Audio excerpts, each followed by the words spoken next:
I believe he's bringing these countries to the table. He's the president of the United States. This country is the most powerful economy in the world, and it's about time that we get some fair and better trade deals for the United States and the American people. Progressive firebrand Tyler Cohen recently faced off against conservative commentator Tomi Lahren in what promised to be a heated debate. These showdowns between Cohen and MAGA personalities always deliver fireworks. Today, we'll break down their clash, analyze key moments, and share our take on who came out on top. Ready to dive in? That's President Trump talking about a roller coaster week for the world's economy as he launched and then pulled back on tariffs. Look who we got with us this week for an exclusive Issue Is debate. Tyler Cohen regularly draws millions of viewers to his YouTube page, one of the most followed in progressive politics. He's host of the No Lie with Tyler Cohen podcast, available wherever you stream. Fox News commentator Tomi Lahren is regularly viewed by millions of people on the right. She is host of Tomi Lahren is Fearless, which drops weekdays at 10 a.m. Pacific time on Outkick.com, Fox Nation, and various social channels. Our past shows with Brian and Tomi were among the highest rated and most viewed online shows we've ever done. It's been a few years since we've had them on together. We needed to cool down over that period. So we're excited to welcome both of you back to The Issue Is.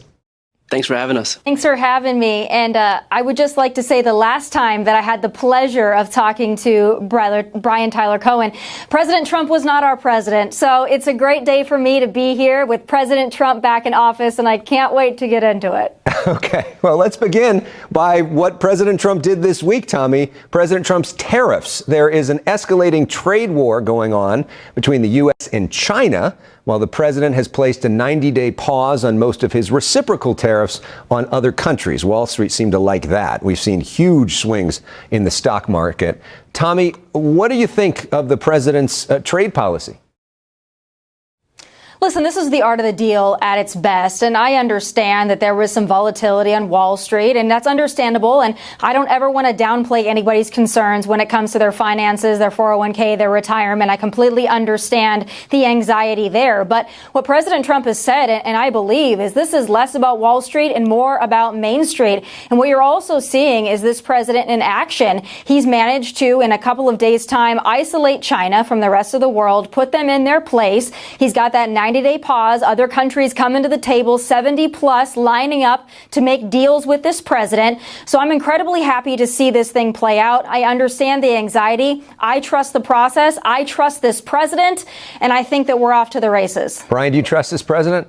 I don't think that I trust the president any more than most of the country trust the president on the economy right now. The reality is that this is an economic calamity that he has ushered in, and he's done it unilaterally and voluntarily. If we actually do descend into a full-blown recession, which most people, most economists are predicting that we will right now, it'll be the first time that it's done at the hands of an American president for, completely unforced as an error, a completely unforced error. The reality is that the stock market is tanking. All of our indexes are in correction territory.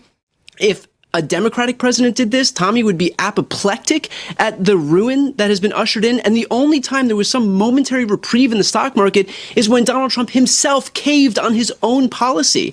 And finally, Tomi, you had mentioned that we're isolating China on the world stage. There's reporting now that Japan and South Korea are negotiating trade deals with China to go around American tariffs. There's reporting that the EU is working with China to eliminate those tariffs for EVs. So I'm concerned that you're not familiar with which country, in fact, is actually being isolated on the world stage. It doesn't look like it's China. Cohen makes a brilliant point.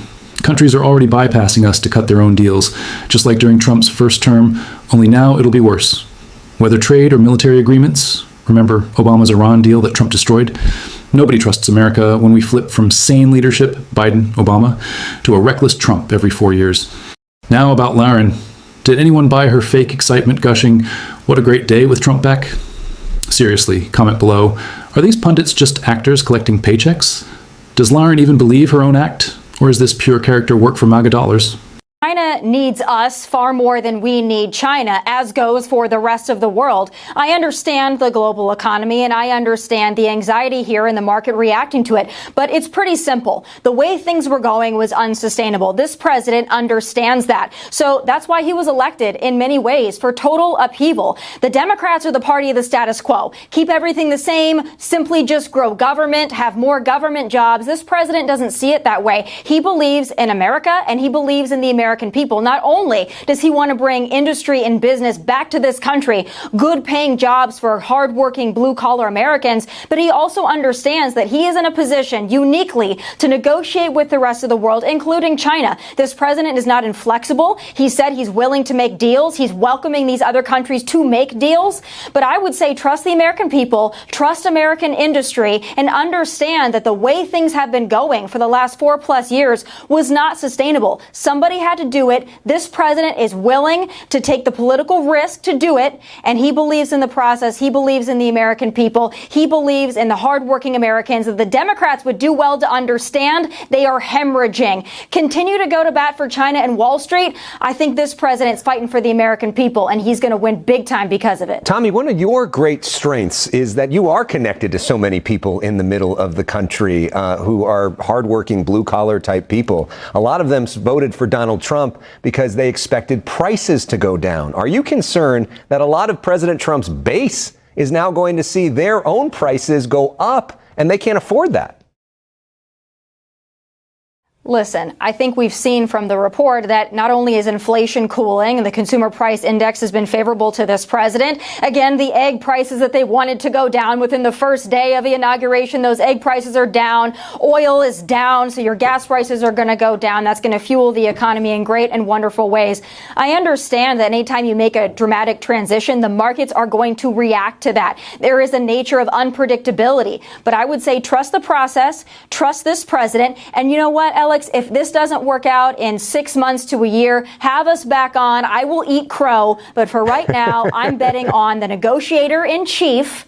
I believe he's bringing these countries to the table. He's the president of the United States. This country is the most powerful economy in the world. And it's about time that we get some fair and better trade deals for the United States and the American people. And that's what this president's doing. And Brian, I mean, Tomi talks about this, but policies like NAFTA, a lot of folks in the middle of the country felt really hurt them, really hurt manufacturing and did not help them, even though it made Wall Street richer. What about those folks? The reality is that if the economy is cratering, which Donald Trump is ushering right now, that's not going to help anybody. It's not going to help those folks in the middle of the country. It's not going to help the folks who are looking to reshore jobs back in the United States.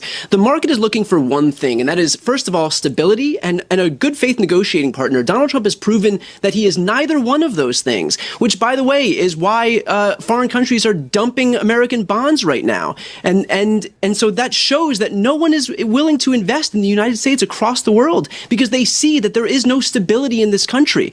And we talk about our trading partners. We've shown nothing but hostility to our trading partners. We've shown nothing but hostility to Mexico, to Canada. And so are these people going to be more likely to invest in the United States, more likely to get into business with Donald Trump, or less likely? We like to think of ourselves as this global behemoth that's beyond the reach of all of these other foreign countries, but we live in a globalized economy right now. And the fact is that we're not going to be able to do a lot of what we rely on other countries to do right here in the United States. We rely on a global economy. And right now, Donald Trump is doing nothing but making it more difficult for us to be able to negotiate those deals. And if he's tanking the economy in the meantime, that's not going to help anybody, whether they're in the middle of the country or on the coast of the country, whether they're Democrats or Republicans.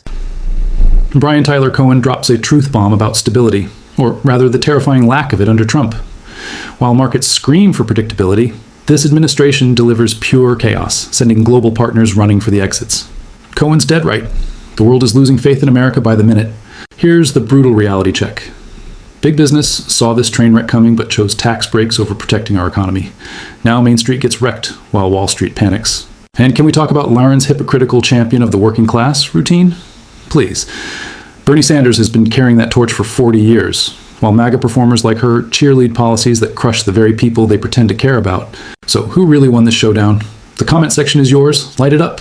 Smash that like button if you want more no-holds-barred analysis. This is Tea Time Central on Culture signing off, and trust me, you'll want to catch what's coming next.